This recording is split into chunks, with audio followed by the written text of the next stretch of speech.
maxaa ii dhageysanay adigaan kula hadlayaa ii jawaab ma rabo inaan kuu jawaabo mawduucaasna ma rabo inaan ka hadlo waayo waan kugu caajisay waa inaynu xal u helnaa oo aan ka dhammaanaa xal see ah maxaan ka dhammaanaa xiriirkeenu waxa uu soo gaaray marxalad adag maalin kastana waxaan dagaal iyo buuq ka ahayn ma aragno hay kaale aan isguursanay hadalkaas dabaalnimada muxuu yahay aniga waan kugu caajisay mana xamili karo buuqaaga inaan kaa nastaan rabaa adiga gabar fiican ayaa tahay qalbigaagu waa nadiif waxaad istaashaa qof iga fiican laakiin aniga xiriir ma kula sii wadi karo waayo waan ku daalay haa waan ku daalay hay la'aantay ma faraxsanaanay haa iga jooji sheekadan aad filmaanta ku soo aragtay kaliya waxaan rabaa xiriirkeena inaan soo gabagabeeyo hadalkii ugu dambeeyay ayaan ku dhahaa iga dhageyso waxaan ogaaday Allah qofna inuusan nolosha ku ciqaabin ilaa dunuubtiisa maahane ciqaabta noogu weyn waxay tahay marka nafteena u doorno qof qalad ah oo aan munaasabkeena ahayn laakiin dib ma lahan waxaad i bartay cashir waxaan ku leeyahay Allah ka farxiyo bilooyin ayaa ka soo wareegtay ayadana ma aysan seexan mana aysan qoslin xilli kastana way aamusan tahay maalmo kadib waxay dareentay tabar la'aan iyo neefta inay dhibayso way is adkeysay familkeedana waxba uma aysan sheegin way ka sii dartay ilaa ay istaaga ka dhacdo isbitaal ayaa loola orday dhakhtarkii wuxuu dhahay gabadhan maxaa ula soo daahdeen hooyadeed ayaa dhahday hee maxaa ku dhacay gabadheeda dhakhtarkii wuxuu dhahay gabadhan wadnaha ayay ka jiran tahay waa in qaliin lagu sameeyaa waxaa arkay gacaliyaheeda saaxiibkiis oo isbitaalka joogay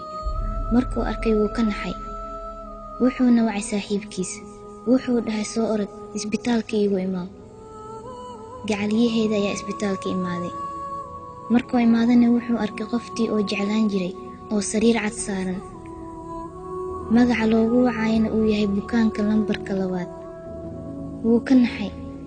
qolka ayuu ugu soo galay wuxuu dhahay maxaa kugu dhacay ma aysan u jawaabin indhaheeda ilin ayaa ka socotay hooyadeed ayuu weydiiyey maxaa ku dhacay waxay dhahday wadna xanuun ayaa ku dhacay hurdo la'aan badan iyo cunto xumo daraadeed gacantiisa ayuu madaxa ka saaray ayada way fiirisay wax ay dhahdana way aqoon weysay waayo qofka sariirta saaray ayaa maanta korkeeda taagan cod hoose ayay waxay ku dhahday waan ku jeclahay haddii wax igu dhacaanna waan ku jeclahay haddaa dhintana waan ku cafiyey waxay fiirisay hooyadeed waxayna dhahday laakiin hooyadeed weligeed kuma cafinayso waayo gabadheeda adigaa ka fogeeyey waa inaad taas ku seexataa qolkii qaliinka ayaa la geliyey saacad kadib dhakhtarkii oo naxsan ayaa soo baxay iga raali noqda waan badbaadi waayo bukaanka asagii wuu naxay wuxuu soo xasuustay hadalkii ugu dambeeyay ee ku dhahday hooyadeed weligeed kuma cafinayso hooyadeed ayuu fiiriyey oo dhulka ooyin la fadhiso wuxuu dareemay hooyadan inuu asaga gablan ka dhigay wuu ka shalaayay wuxuu jeclaan lahaa inuu u soo noqoto oo uu qaladkiisa saxo